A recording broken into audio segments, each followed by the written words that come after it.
సభాయ నమః అంటూ సభాసర్స్కి నమస్కరిస్తూ వేదిక మీద ఉన్నటువంటి పెద్దలు ఆంధ్ర రాష్ట్ర ముఖ్యమంత్రి వర్యులు చంద్రబాబు నాయుడు గారికి, ఉప ముఖ్యమంత్రి అయినటువంటి సోదరులు పవన్ కళ్యాణ్ గారికి, అదేవిధంగా విద్యాశాఖ మాత్యులైనటువంటి నారా లోకేష్ గారికి, విజయానంద రెడ్డి గారికి, వేదిక ముందున్నటువంటి ఎన్డీఏ కూటమి కుటుంబ సభ్యులందరికీ పేరు పేరున ముందుగా నా నమస్కారాలు నేను తెలియజేస్తున్నాను. సుపరిపాలనలో తొలి అడుగు. ఎన్డీఏ కూటమి రాష్ట్రంలో అధికారంలోకి వచ్చి 1 సంవత్సర కాలం పూర్తి చేసుకోవడం జరిగింది. ఖచ్చితంగా అందరూ కూడా సంబరాలు జరుపుకోవాల్సిందే.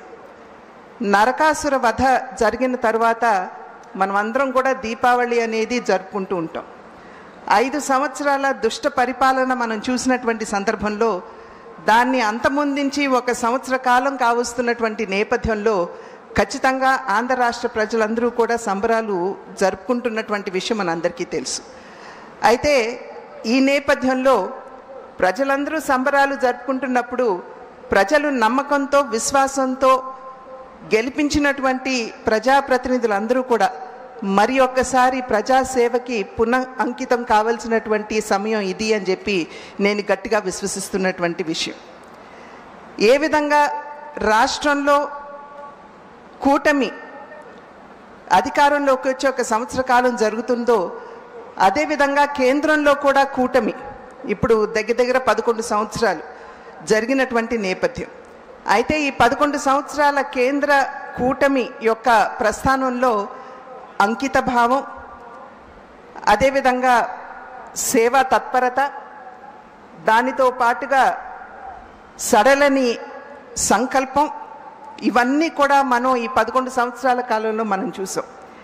ఈ నిమిషం వరకు కూడా దేశంలో ఉన్నటువంటి 80 కోట్ల మంది పేదలకి ఉచితంగానే రేషన్లు ఇవ్వడం మాధ్యమంగా, అదేవిధంగా దేశంలో ఉన్నటువంటి 15 కోట్ల మందికి నీటి కుళాయి మాధ్యమంగా మరి నీటి సరఫరా చేస్తున్నటువంటి సందర్భంగా, అదేవిధంగా దేశంలో ఉన్నటువంటి మహిళల యొక్క ఆత్మగౌరవాన్ని కాపాడటానికి దేశవ్యాప్తంగా 12 కోట్ల మరుగుదొడ్ల నిర్మాణం చేసి, దీనికి తోడుగా దేశంలో ఉన్నటువంటి పేదలు వైద్యానికి అయ్యేటువంటి భారాన్ని భరించలేనటువంటి సందర్భంలో 50 కోట్ల మంది పేదలకి ఆయుష్మాన్ భారత్ మాధ్యమంగా సేవలు అందిస్తూ, దీనికి తోడు జన్ధన్ ఖాతాల మాధ్యమంగా దేశంలో 50 కోట్ల మందికి బ్యాంకింగ్ వ్యవస్థని చేరువ చేయటం, మరి పేదలకి వారి జీవితానికి భరోసా లేనటువంటి సందర్భంలో జీవన్ జ్యోతి యోజన, జీవన్ సురక్షిత్ యోజన, అటల్ పెన్షన్ యోజన వంటి బృహత్తరమైనటువంటి ఇన్సూరెన్స్ కార్యక్రమాలు తీసుకుని వచ్చి పేదలకి ఆసరా అందివ్వడంలో కావచ్చు, దేశంలో కోట్లాది మంది మహిళలకి ఉచితంగానే గ్యాస్ కనెక్షన్లు ఇవ్వడం మాధ్యమంగా, బీసీ కమిషన్కి చట్టబద్ధత కల్పించడం మాధ్యమంగా, ఈ విధంగా అనేక కార్యక్రమాల మాధ్యమంగా కేంద్రంలో ఉన్నటువంటి ఎన్డీఏ కూటమి ప్రభుత్వం దేశ సేవ పట్ల తనకున్నటువంటి అంకిత భావాన్ని, అదేవిధంగా కరోనా మహమ్మారి వచ్చినటువంటి సందర్భంలో అసలు కరోనా స్వరూపం ఎలాగుంటుందో దేశానికి తెలియనటువంటి సందర్భంలో అనేక అంతర్జాతీయ సంస్థలు దేశంలో 15 కోట్ల మంది మరణిస్తారు అని చెప్పినప్పటికీ 220 డోసులు కరోనా వ్యాక్సినేషన్లు ఉచితంగానే దేశ ప్రజలందరికీ అందించి దాని ద్వారా తన సేవా తత్పరతని కేంద్రంలో ఈ 11 సంవత్సరాలు అధికారంలో ఉన్నటువంటి ఎన్డీఏ కూటమి నిరూపించుకున్నటువంటి విషయం. 1949వ సంవత్సరంలో మన రాజ్యాంగాన్ని మనం స్వీకరించినప్పుడు జమ్మూ కాశ్మీర్కి సంబంధించి అధికరణ 370 అంటే అధికరణ 370 మాధ్యమంగా బహుశా జమ్మూ కాశ్మీర్ అసలు మన భారతదేశంలో అంతర్భాగం కాదేమో అనేటువంటి ఒక ఆందోళన కలుగుతుంది. అయితే అది తాత్కాలికమని చెప్పి రాజ్యాంగంలో పెట్టినప్పటికీ కూడా 75 సంవత్సరాల స్వతంత్ర భారత ప్రస్థానంలో ఎవ్వరూ కూడా దాన్ని ఎత్తివేసే సాహసం చేయనప్పటికీ నరేంద్ర మోడీ గారు ప్రధాని అయిన తర్వాత 370 అధికారాన్ని తొలగించి జమ్మూ కాశ్మీర్ మన భారతదేశంలో అంతర్భాగం అని చెప్పి నిరూపించడం మాధ్యమంగా, అదేవిధంగా ట్రిపుల్ తలాక్ ఎత్తివేస్తూ మైనారిటీ మహిళల జీవితాల్లో ఏవైతే ఛిద్రమైపోతున్నాయో వారి జీవితాల్లో మెరుగైనటువంటి మార్పులు తీసుకురావడం ద్వారా, దీనికి తోడు వక్ఫ్ బిల్ ఏదైతే ఉందో దానిలో జరుగుతున్నటువంటి అవినీతి కావచ్చు, లేకపోతే మైనారిటీలో ఉన్నటువంటి వెనుకబడినటువంటి కులాలకి న్యాయం జరగనటువంటి సందర్భంలో, మహిళలకి న్యాయం జరగనటువంటి సందర్భంలో వక్ఫ్ చట్టానికి తీసుకురావాల్సినటువంటి సవరణను తీసుకువచ్చి కావచ్చు, వీటి మాధ్యమంగా ఏదైతే కేంద్రంలో ఉన్నటువంటి ఎన్డీఏ కూటమి తనకున్నటువంటి అంకిత భావాన్ని తెలియపరుచుకున్నదని చెప్పి మనం ఇక్కడ గమనించాలి.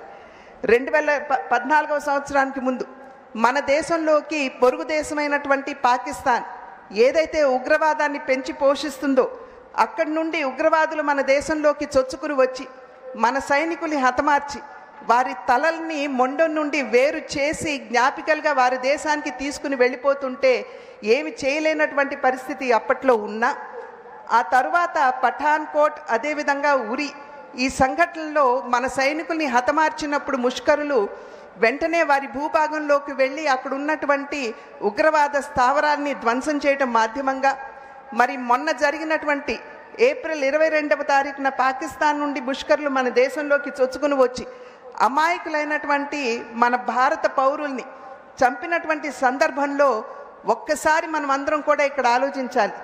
10 రోజుల ముందు పెళ్ళైనటువంటి ఒక నవ వధువు తన కళ్ళ ముందు తన భర్తని అత్యంత క్రూరంగా ముష్కరులు హత్య చేసినటువంటి నేపథ్యంలో ఆపరేషన్ సింధూర్ అని చెప్పి ప్రతిష్టాత్మకంగా నరేంద్ర మోడీ గారు దీన్ని చేపట్టడం జరిగింది. అంటే మన భారత నారీమణుల యొక్క నుదుటి మీద దిద్దుకునేటువంటి తిలకం యొక్క రంగు ఏదైతే ఉందో, సింధూరం రంగు ఏదైతే ఉందో, అది ముష్కరుల యొక్క రక్తం కంటే కూడా గాఢమైన రంగు అని చెప్పి నిరూపిస్తూ ఆపరేషన్ సింధూర్ని చేపట్టడం జరిగింది.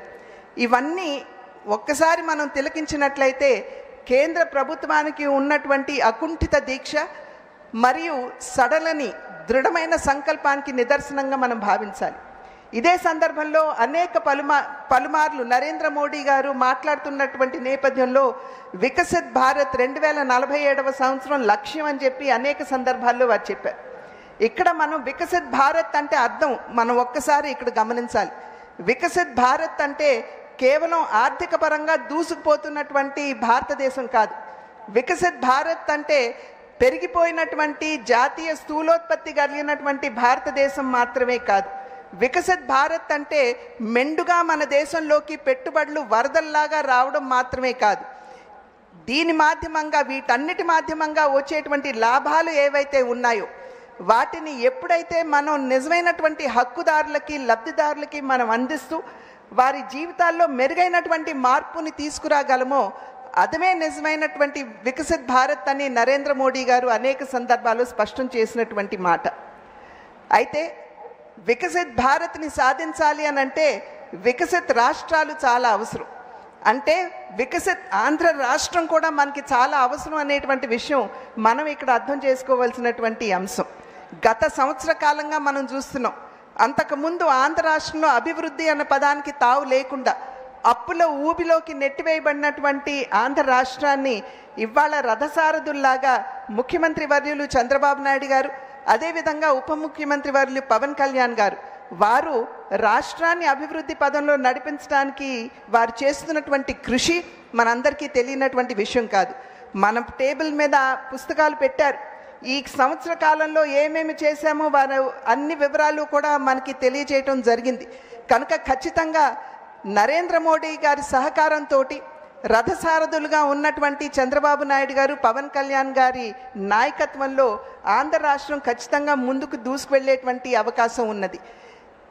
ఈ సమయంలో నేను ఇందాక చెప్పినట్లుగా ఏదైతే ప్రజలు విశ్వాసంతో, నమ్మకంతో మనని ఎన్నుకున్నారో వారికి న్యాయం చేయవలసినటువంటి బాధ్యత ప్రజాప్రతినిధులంగా మనందరి మీద ఉన్నది అని చెప్పి మీకు తెలియజేస్తున్నాను. ప్రజాహితే హితం రాజ్ఞః ప్రజానాం తు హితే సుఖం నాత్మ ప్రియం హితం రాజ్ఞః ప్రజానాం తు హితే సుఖం అని చెప్పి మన పెద్దలు చెప్పారు.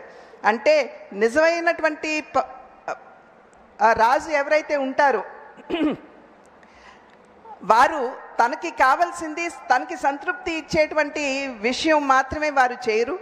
నిజంగా ప్రజలు ఏదైతే ఆకాంక్షిస్తారో, ప్రజల మనసుల్లో ఏవైతే భావాలు ఉంటాయో వాటిని కనుగొంటూ వాటిని ఆచరణలో పెట్టేటువంటి వారే నిజమైనటువంటి పాలకుడు అని చెప్పి పెద్దలు చెప్పినటువంటి మాట. అటువంటి పరిపాలన దక్షత కలిగినటువంటి వారు చంద్రబాబు నాయుడు గారు. ఖచ్చితంగా ప్రజలు, అదేవిధంగా ఆంధ్ర రాష్ట్రం ఏదైతే కావాలి అని చెప్పి ఆకాంక్షిస్తుందో వాటిని అర్థం చేసుకుంటూ ఆంధ్ర రాష్ట్రాన్ని గాడిలో పెడుతూ అక్షర క్రమంలో మాత్రమే కాకుండా అభివృద్ధిలో కూడా అగ్రగామిగా నిలపగలిగేటువంటి దక్షత వారికి ఉన్నటువంటి సందర్భంలో పవన్ కళ్యాణ్ గారు కూడా వారి యొక్క సహకారాన్ని వారికి అందిస్తున్నటువంటి నేపథ్యంలో ఖచ్చితంగా వికసిత్ ఆంధ్ర రాష్ట్రాన్ని మనమందరం ఈ 3 సంవత్సరాల కాలంలో సాధించుకునే దిశగా అడుగులు వేద్దామని చెప్పి తెలియజేసుకుంటూ నాకు ఈ అవకాశాన్ని ఇచ్చిన పెద్దలందరికీ కూడా పేరు పేరున నా ధన్యవాదాలు తెలియజేసుకుంటూ సెలవు తీసుకున్నాను. జై హింద్. చూసారు కదండి, మరి ఈ వీడియో కనుక మీకు నచ్చినట్లయితే ఒక లైక్ కొట్టేసి మీ అభిప్రాయాన్ని కూడా కామెంట్ బాక్స్లో తెలియజేస్తూ ఇలాంటి ఇంట్రెస్టింగ్ అప్డేట్స్ కోసం మా ఛానల్ని సబ్స్క్రైబ్ చేసుకోండి.